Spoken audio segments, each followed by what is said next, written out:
Hello guys, welcome back for another interesting story from the Mystery Parlor, a channel where we recount true mystery stories of Africans both in Africa and in the diaspora. In this video, I'll be taking you over to the Ivory Coast. Yeah, I'll be recounting a true folklore story of one of the richest rice importers in Côte d'Ivoire. Of course, I will not mention his name, but then I'll be telling you how the spirits made this man rich without having to sacrifice anything. This story, my friend, is going to blow your mind. It's the kind of story that our grandfather used to tell us when we gathered around to roast corn in the village. I love stories like this because they are authentic, they come from the source, right? Unfortunately, the grandma who told this story passed, may her soul rest in peace, but then she told the story to her kids with many life lessons which we shall be talking about at the end of this video. So if you're like me and you love mystery stories like this, I invite you to like this video. And if you would love to be notified when next I publish another story, all you need to do is to subscribe and to turn on your notification. That way you'll be notified when next another video goes live. So without wasting any more time, let's get started with the story.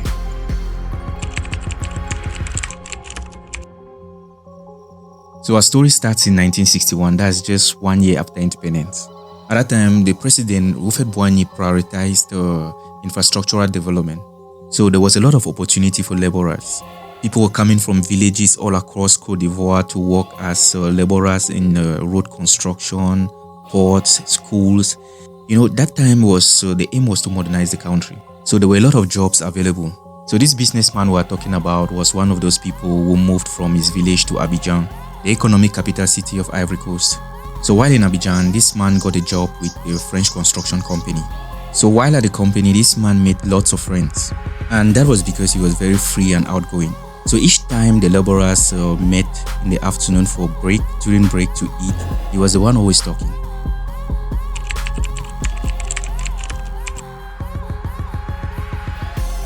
One thing I must also mention is that after independence, there was this national pride. Ivorians were proud to be Ivorians, just like anywhere else in Africa. So during this time, people always talked about politics. So one day, one thing led to another, and in this company where this man worked, everyone was introducing themselves, talking about their village, where they come from, and things like that. So that's how this man talked about his village, which I will not mention anyway. So when he mentioned his village, it caught the attention of one other laborer who was also at the company. So this man says, "No way, your village is just close to mine, we are neighbors." So after exchanging some pleasantries and even talking in the dialect, that's how now they became now friends. They were always together during work and after work. People who even knew them described them as brothers because they were always together like 1 and 2. So 6 months after, this man tells his new friend that he really needs to go to the village. It's been 6 months he last saw his parents and he was really missing them. But then his friend asked him why not wait 1 year? But he said, "No guy, I really miss my parents. I miss my mom, I miss my dad. I really just need to take some time, go see them before coming back." So his friend was really impressed. He asked him, "Do you really miss your parents that much?" And the man said, "Yes, I do. I really need this 2 weeks break to just rush down to the village, see them, and I'll be right back." So very impressed about how this man talked about his family, his friend told him that, "I would have really loved to go with you, just that I can't go to the village right now. I equally do miss my parents, but I can't go. The only thing you can do for me is to take some presents to my own parents. At least let them know that I'm okay and I'm doing fine." So this man says, "It's okay, I will do that." When he said so, his friend paused and then he looked at him and then he asked him again, "Will you really do that for me?" And he was like, "Sure, you are my best man. Why won't I do that for you?" So that's how the two now started planning now for this journey. So the day finally came for this man to travel. He went to his friend's house and then asked for his friend's package that he will be taking to the village. And this is now where the mystery starts.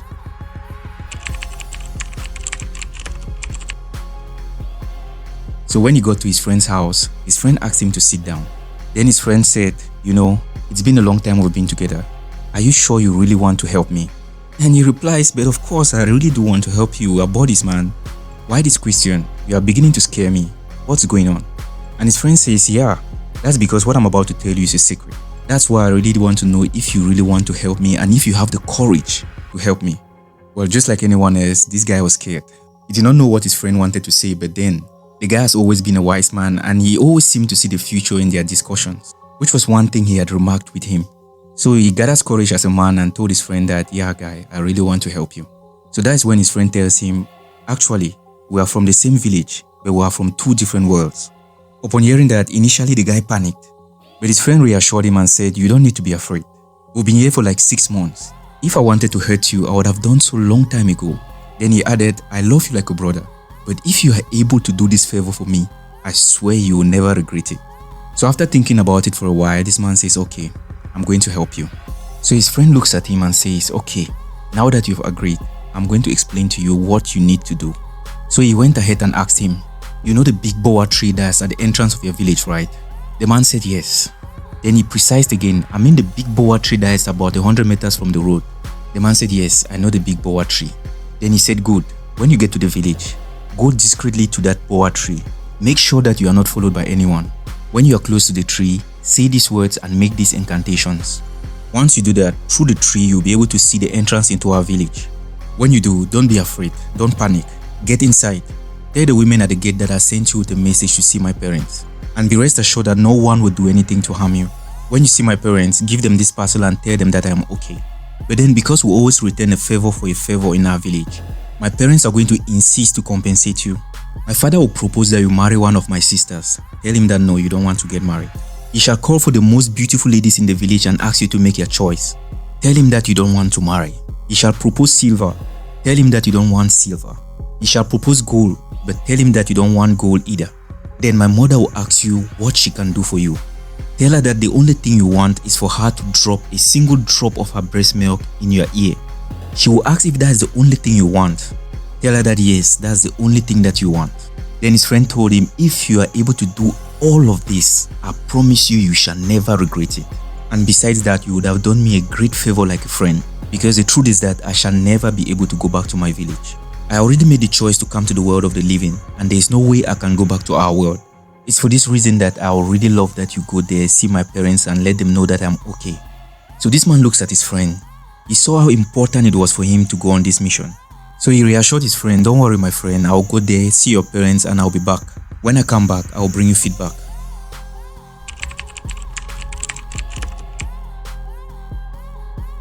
So finally, this man traveled to the village as planned. The next morning, he went to the said boa tree.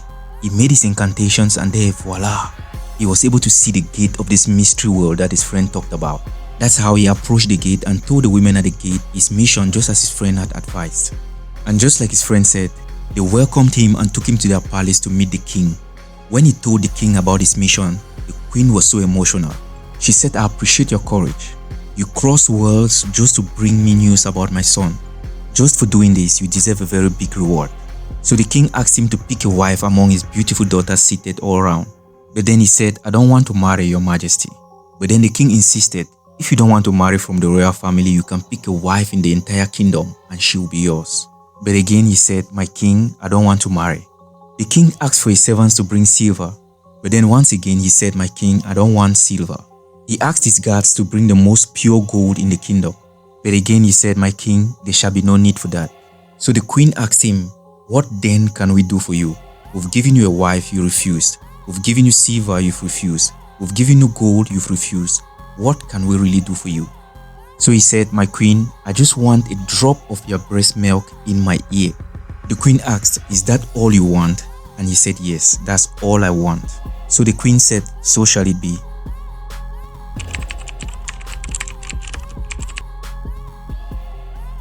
So after exhausting his 2 weeks holiday, he went back to Abidjan. But unfortunately for him, he could not find his friend and no one had information about his whereabouts. But however, he knew already who his friend was. He knew he was not of this world. So after all, he was not surprised that his friend has vanished and maybe he will never see him again. That's how days turned into weeks, weeks into months, and finally it was 6 months since he visited this mysterious kingdom. So after this time, he had completely forgotten about the whole story and he was deeply concentrated in his work. However, unknown to him, the spirits were still at work to change his life for good. One day on his way to work, he bypassed a sheep in a narrow path that he usually used as a shortcut to get to work. The sheep said in a human voice, you Mr. Man who works for the white man, if it pleases you to work for the white man all your life, continue, but be sure that you will die poor. Wonderful. The man stopped and turned around. He looked left, right, he could not find anyone. Then the sheep said again, it's you I'm talking to. The man turned around and looked at the sheep. Should he run? But then he had already witnessed something much more mysterious than this. The sheep said again, if you want to change your life, go and look for rice and sell. So after this experience, the man continued to walk. But then while at work, he could not concentrate. He kept on thinking about what the sheep said. But then there was a problem. The money he had was not enough to start a business. So after thinking over it for a while, he made up his mind to start with a bag of rice. That's how he gathered all the economy he had and he bought his first bag of rice. The next morning, instead of going to work, he was at the market. He was able to retail the entire bag of rice that same day. So the next day, instead of buying one bag of rice, he bought 2. From 2, he went to 3. From 3 bags of rice, he was able to rent his own shop. Before he even knew it, he was able now to supply many other stores in the market. And that's how bit by bit, this man has been able to build a large and very successful business. If you watch the news, you will know that the rice market in Cote d'Ivoire is huge. In fact, in 2021, the per capita rice consumption in Cote d'Ivoire was estimated at 118 kg. And that's why the country has been able to rank 24th globally in terms of rice consumption per capita. For business people, this is a very big opportunity. If you check, you see that local production of rice in Cote d'Ivoire is estimated at 1.4 million metric tons, while on the other hand, consumption exceeds at 2.1 metric tons annually. As a result, the country relies heavily on rice imports. And that's how this businessman we are talking about has become a major player in the rice importation business in Cote d'Ivoire. He mainly imports from India, Thailand and Pakistan. Today, who can believe that it was a sheep that gave him that advice? I know many people don't believe this kind of stories, but then one thing is true. Before, there were many good spirits and jinns who help people. But unfortunately today, mankind has become so wicked. Many are interested in human sacrifice, others in occultism, others are looking for porte-monnaie magic. One would say that these days, people prefer bad instead of good. And for sure, that's why these evil spirits and bad genes dominate. Anyways, it is what it is, right? So what's the moral of this story?